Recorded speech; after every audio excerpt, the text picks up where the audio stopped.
So the Soul Awakening session has been going on for what? About 12 hours by the time that I'm recording this. And there's been some big W's and some big L's already in that amount of time. I've seen some people get insanely lucky. I've seen me who's absolutely got garbage, took 100 summons to do all 600 points, which isn't the worst thing. Sometimes you need to do more than 100. And I've seen some god tier RNG on probably the worst hero copies I have ever seen. So today we're going to go over and show you guys the highs, the lows, and see what people actually got. Hopefully you guys enjoy this one.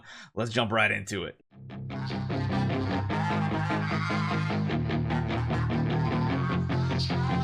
So what sparked me to talk about this today is I was doom scrolling on Reddit. I know, never the best thing going on Reddit to just scroll, but I noticed Medical Bus 3763 said any interested buyers 4 hours ago, meaning he hit this faceless copy during the Soul Awakening session. He did go on to say in the comments that I think it was an alt account, and yeah, on an alt conversion rate of 45. Yeah. So what do you do with stuff like this? Because again, it's an alt account. You're just trying to roll to see if you get something good. If you do, then you sell it and transfer that to your main account. Cool, not so bad. However, what is something like this worth? Because we've seen SSS heroes and SS heroes go for, like 150, 200 plus, depending on the copy. However, this is a faceless because, well, that account had absolutely no copies to awaken on except garbage. So it still holds value. It's just not going to be crazy insane for the type of role you got. If this was a role on a main character that you would actually use on an account, or even a support like a queen or something, you'd be talking big money. However, there is still value in this, and this is not the only person that's had this happen already this week.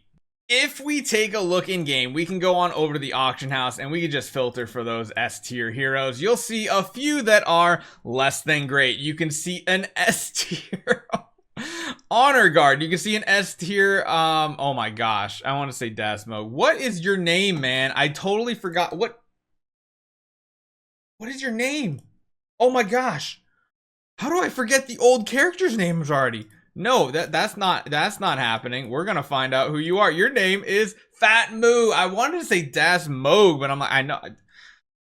Guys, there's so many characters now. It's getting to the point where the OG characters, I am completely forgetting their name and spacing out. I can't believe I forgot about Fat Moo. But Fat Moo, Honor Guard, we got a couple S tier copies, which you can see are going for pretty inexpensive. 30k for an S tier. Not bad when you consider, like Vesa, which is still a usable Transcendence hero, is like 45,000. But that's not it. There's some even worse case scenarios that I saw in this lineup. And there's actually a lot of them up right now because of this event. You can see an SS tier Edga, yes, Edga, with an insanely almost SSS tier role, really going for 70k. Whether it sells or not, I don't know. Olivia is actually one that for quite a while was still a very useful copy to get at S tier for things like silence immunity and such. I don't know if there's still much value in that nowadays, but again, it's not the worst compared to some of those other ones. I mean, even stuff like Jara and stuff, they're still good because they are at least Transcendence heroes. Hitting stuff like Natalia is amazing. Newer heroes, always pretty good.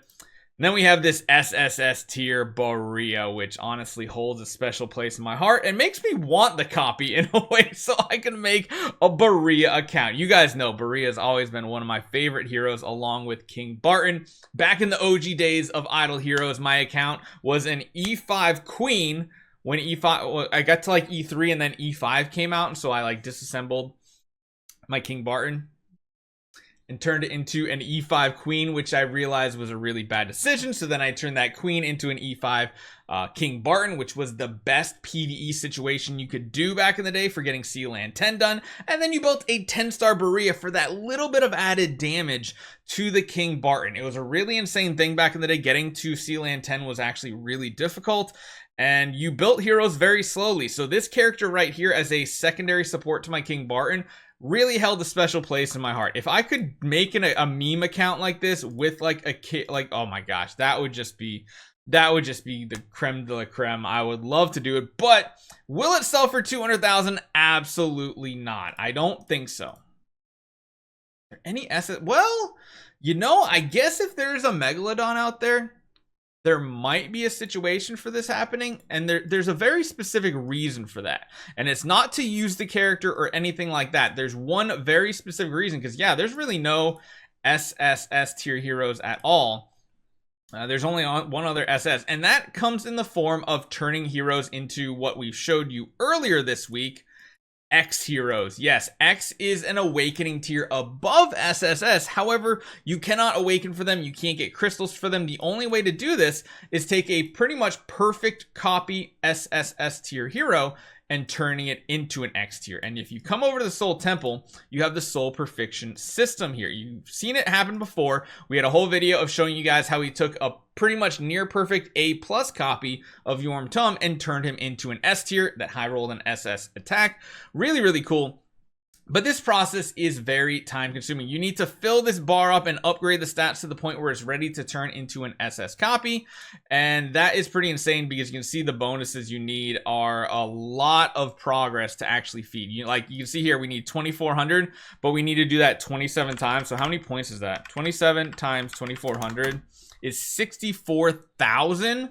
So that's the equivalent to like scrapping one bonus merging SSS hero of the same type. Like it doesn't make sense to do it besides doing one of two things. It's usually never effective to go from an A+ to an S, except in a rare situation where I was able to save like 20,000 starry gems by doing it on my Yorm Tum, because Yorm Tums at the time were literally selling for 5,000 a piece for A tiers. It was after Black Market on or Black Friday on what, 2003. Yeah, it was pretty insane. But in order to go up to an X tier, you need to limit break them, and in order to do that, you need to have essentially a perfect SSS awakened tier that has been upgraded, and then you break it through and turn it into an X tier. And to do that, you need to feed copies. For example, to take this A+ copy of Yorm Tum and turn it into an S tier, we needed like A+ copies, A copies, and A- copies that we fed into it after the merging process.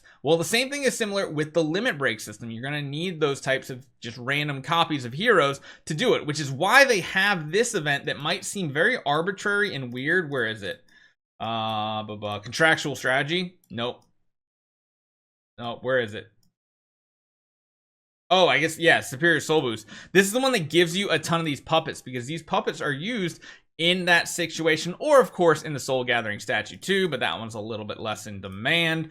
But yeah, the Soul Perfection, this is where you're getting bonuses for scrapping copies and feeding them to boost up your stats. This is something that a very, very, very small percentage of all the player base does. But that's essentially what happens. So that SSS tier might be useful, because I think you actually need to feed another SSS tier into this limit break here.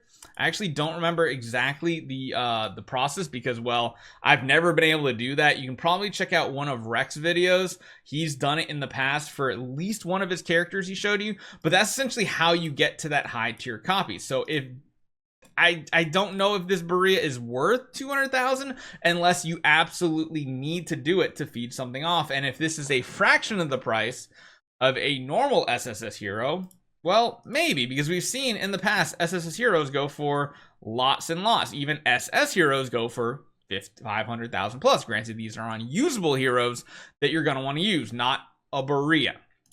So is it still worth something? Absolutely. Is it worth anywhere near the amount as if this was on like a Lord of Fear Aspen or some newer hero? It's a fraction of the cost, maybe 1/5 of the cost, maybe a little bit more of 1/3, something like that. But it's sad to see something like this happen, but it does happen from time to time. So we'll see what it looks like over the course of the week, because stuff like this does happen when you're at the point of just these people chasing the leaderboard have to summon any copy they have. They have to save thousands of cores of transcendence to summon during this event, and so many other things, because the sheer number of copies you need to do is insane. Hopefully you guys enjoy this one. Let me know what you get on your rolls, and I'll see you guys next time.